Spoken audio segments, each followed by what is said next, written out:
करीब करीब हर धर्म में यह कहा जाता है कि जो भी होता है वो ईश्वर की मर्जी से होता है। दुनिया में एक पत्ता भी उसकी मर्जी के बिना नहीं हिल सकता। अक्सर हमारे मन में यह विचार आता है कि हम जो भी करते हैं, अच्छा या बुरा, क्या सब भगवान की मर्जी से होता है?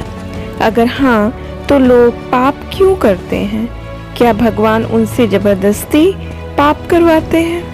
और अगर इसका जवाब हाँ है तो सवाल ये भी उठता है कि अगर हम भगवान की मर्जी से पाप कर रहे हैं तो हमें सजा क्यों मिलती है? सजा तो ईश्वर को मिलनी चाहिए। दोस्तों, ये सवाल निराधार भी नहीं है। यह आम आदमी के मन में यह सवाल आना स्वाभाविक है, लेकिन इसका जवाब बहुत ही गहरे रहस्यों के पीछे छुपा हुआ है, जिसे आज मैं कहानियों और शास्त्रों के हिसाब से समझाऊंगी। इसका जवाब जानने से पहले हमें भगवान को समझना होगा। हम सब ईश्वर को साकार और निराकार के रूप में पूजते हैं। साकार रूप मतलब जिसे हम मूर्ति को ईश्वर समझ पूजते हैं, और निराकार मतलब जिसे हम मन से बिना किसी प्रतिमा के पूजते हैं, जो खास अवतार के रूप में नहीं है। कुछ मानते हैं कि ईश्वर एक चेतना है और जो चेतना स्वरूप हम सब में मौजूद है। वैसे भगवान को हम किसी भी रूप में मान सकते हैं। हमारी इच्छा मान्यताओं पर निर्भर करती है, लेकिन यह सवाल कि भगवान की मर्जी के बिना कुछ नहीं हो सकता, तो गलत कर्म ईश्वर हमसे क्यों करवाते हैं? तो क्या ईश्वर हमसे पाप करवाते हैं या मनुष्य स्वयं अपने कर्मों का मालिक है? इसके पीछे का रहस्य बेहद गहरा है। चलिए यह मैं आपको कहानी के माध्यम से समझाती हूँ। यह कहानी शुरू होती है एक गांव से, जहाँ एक पथिक यात्रा पर निकला था। धूप बहुत थी और रास्ते में एक बरगद का पेड़ था। पथिक पेड़ के नीचे बैठकर बोला, हे भगवान, अगर मेरी हर श्वास, हर एक चीज आपके अनुरूप आपके ही हाथों में है, तो फिर मैं अपने कर्मों के लिए कैसे जिम्मेवार हूँ? जैसे ही उसने यह कहा, पेड़ के नीचे से एक बूढ़ा साधु निकला। साधु मुस्कुरा कर बोला, बेटा, क्या तुम अपनी इस छाया को देख रहे हो? पथिक बोला, हाँ महाराज, यह तो मेरी छाया है जो हमेशा मेरे साथ चलती है। साधु बोला, छाया तुम्हारे चलने से ही चलती है। तुम अगर दाएं जाना चाहोगे तो दाएं जाएगी, अगर तुम बाएं जाना चाहोगे तो बाएं जाएगी, और अगर तुम सीधा जाना चाहोगे तो सीधे जाएगी। पथिक बोला, नहीं महाराज, निर्णय तो मेरा है।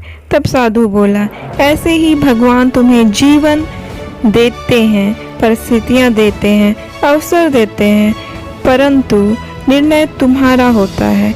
यह कहानी सामान्य लग सकती है, परंतु इसका संदेश बेहद विशाल है।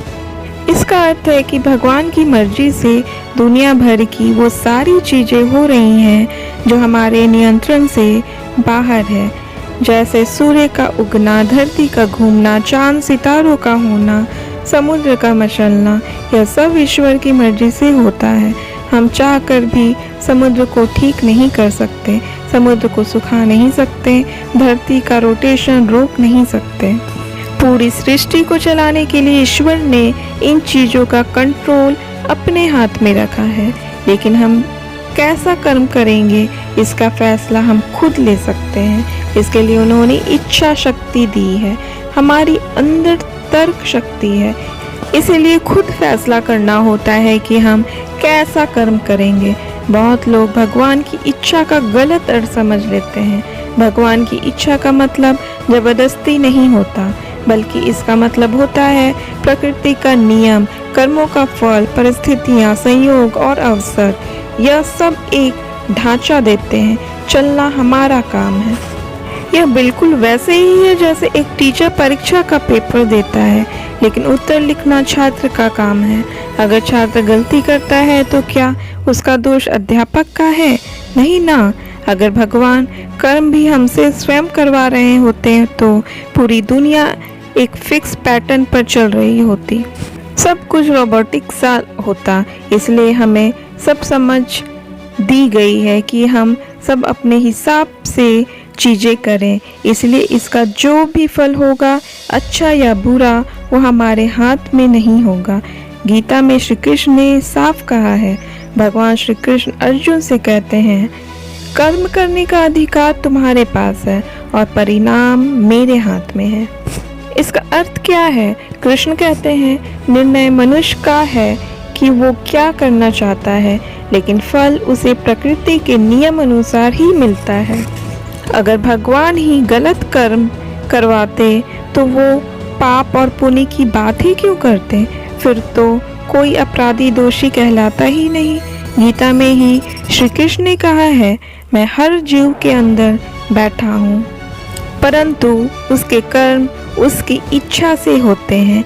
यानी भगवान साधन देते हैं और इच्छा और कर्म मनुष्य के ही होते हैं।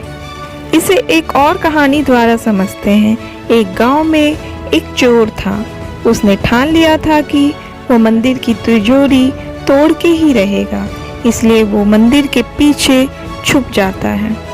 लेकिन जैसे ही मौका मिलते ही तिजोरी खोलने लगता है।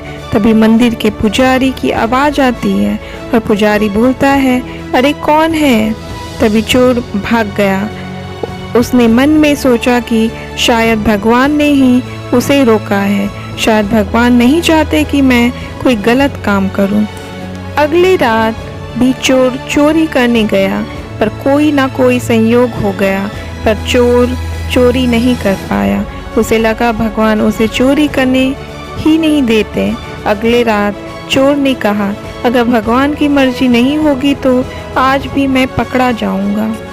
इस बार उसने तिजोरी तोड़ दी और कोई नहीं आया। अगले दिन वो पकड़ा गया और अदालत में उसने कहा, चोरी मैंने अपनी मर्जी से नहीं की, भगवान की मर्जी से की है। जज ने हंस के बोला, अगर भगवान की मर्जी चोरी करवानी होती तो वे पहले 2 दिन तुम्हें क्यों रोकते?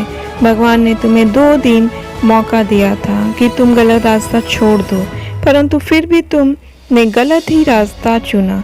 भगवान अवसर देते हैं, निर्णय तुम लेते हो और प्रकृति फैसला सुनाती है। भले ही यह एक काल्पनिक कहानी है, पर सार एक सत्य बताता है। दोस्तों, ये तो हमने समझ लिया कि गलत कार्य हमें ईश्वर नहीं कराते, बल्कि यह सब हमारी इच्छा की वजह से ही है।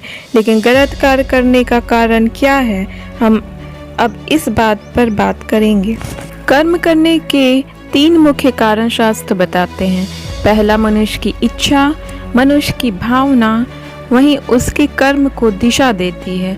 अगर इच्छा पवित्र है तो कर्म भी पवित्र होगा।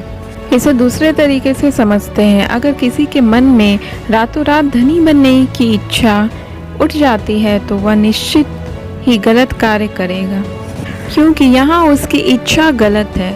इस तरह अगर उसके अंदर सेवा की इच्छा होती है तो लोगों की वो मदद करेगा, जो उसे सत्कर्म की ओर ले जाएगा। अब आते हैं दूसरे कारण पर, जिसमें इंसान गलत कार्य करता है। वो है संस्कार।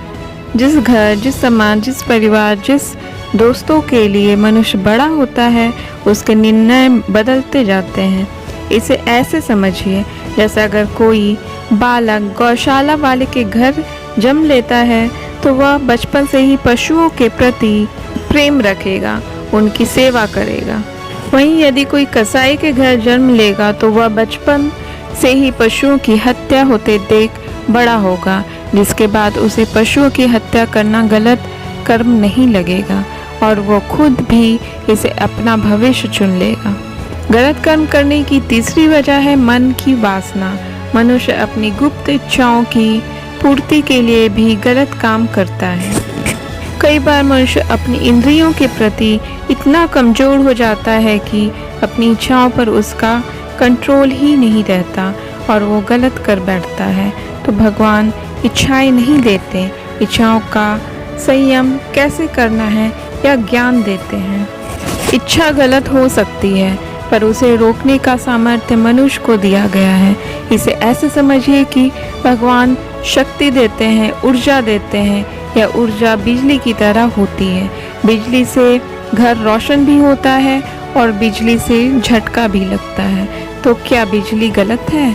नहीं, दोष उस हाथ का है जिसने तार गलत पकड़ा। इसी तरह भगवान ऊर्जा देते हैं, कर्म मनुष्य तय करता है। अगर भगवान पाप कर्म करवाते तो पाप पुण्य नहीं होता, नरक स्वर्ग की परिभाषा नहीं होती, न्याय की अवधारणा खत्म हो जाती। बल्कि मनुष्य जब गलत कार्य करने जाता है तो भीतर से एक आवाज आती है, यह क्या है? यह है हमारा विवेक, हमारी अंतरात्मा और भगवान की प्रेरणा। मनुष्य अपनी इंद्रियों के वश में गलत काम कर देता है। अगर भगवान ही गलत काम करवाते तो हम जो भी गलत काम करते हैं उसका हमें अपराध बोध नहीं होता। कोई गलत कार्य करके प्रायश्चित नहीं करेगा। मानव का मन कहता है कि उसने गलत कार्य किया। इससे पता चलता है कि मनुष्य निर्णय स्वयं लेता है, लेकिन भगवान की मर्जी और मनुष्य का मन साथ साथ जरूर चलता है। इसलिए कहते हैं, जैसा बोओगे वैसा पाओगे। इसलिए सत्य यही है कि भगवान इच्छा से पाप नहीं करवाते। भगवान अवसर देते हैं। किसे पकड़ना है और कौन सा रास्ता चुनना है यह मनुष्य तय करता है। अगली बार अगर गलत काम करने वक्त आपको लगे कि यह सब भगवान करवा रहे हैं तो आप मन में विचार कीजिएगा कि यह सब आप खुद कर रहे हैं और उसका फल ईश्वर जरूर देंगे। राधे राधे।